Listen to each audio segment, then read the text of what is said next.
மேலாண்மை பிரச்சனை பள்ளி வகுப்பறைகளில் குப்பைகள் உருவாதல், பள்ளி வளாகத்தில் குப்பைகள் அதிகளவு உருவாதல், வீடுகளில் குப்பைகள் உருவாதல், நெகிழி உள்ளிட்ட திட கழிவுகள் ஏரி, ஆறு மற்றும் கடல் போன்ற நீர்நிலைகளில் வெளியேற்றப்படுகின்றன அல்லது அவற்றை சென்றடைகிறது.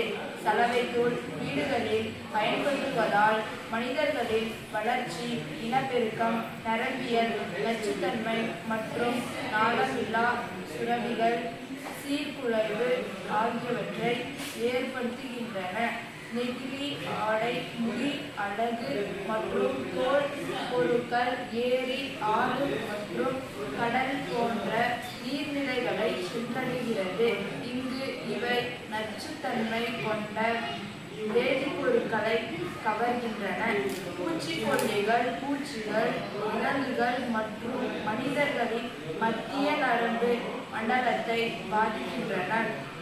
காரணங்கள்: மாணவர்கள் தேவையில்லாத குப்பைகளை போடுதல், பள்ளி வளாகத்தில் மரம், செடிகளின் இலைகள் இடுதல், வீடுகளில் காய்கறி கழிவுகள் மற்றும் தேவையில்லாத குப்பைகள் உருவாதல், மக்கும் தன்மை கொண்ட டிடர்ஜென்ட்டுகளை பயன்படுத்துவதால் நெகிழி போன்ற கழிவுகளை நீர்நிலைகளில் வீசுதல்.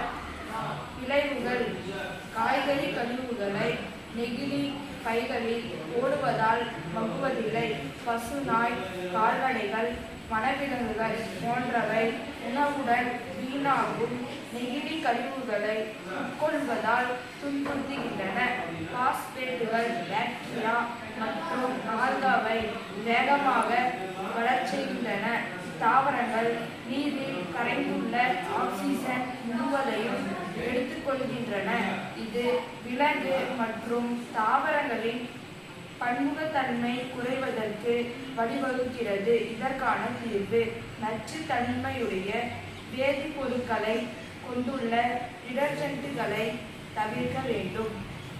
மாணவர்களை மக்கும் குப்பைகளையும் மக்காத குப்பைகளையும் தனித்தனி குப்பை தொட்டிகளில் போட வைத்தல். வீட்டில் உள்ள கழிவுப் பொருட்களையும் பிரித்து மக்கும் குப்பைகளை செடிகளுக்கு உரமாக்குதல். மக்காத கழிவுகளை துப்புரவு பணியாளர்கள் வரும்போது குப்பை தொட்டிகளில் போட வேண்டும்.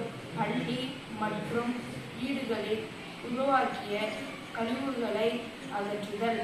பூச்சிகளை கட்டுப்படுத்துவதற்கு வேதிப்பொருட்களுக்கு பதிலாக உயிரி பூச்சிக்கொல்லிகளை பயன்படுத்தலாம். மாட்டு சாணம், தோட்ட கழிவுகள் மற்றும் சமையலறை கழிவுகள் ஆகியவற்றிலிருந்து உரம் தயாரித்து அவற்றை பயன்படுத்தலாம்.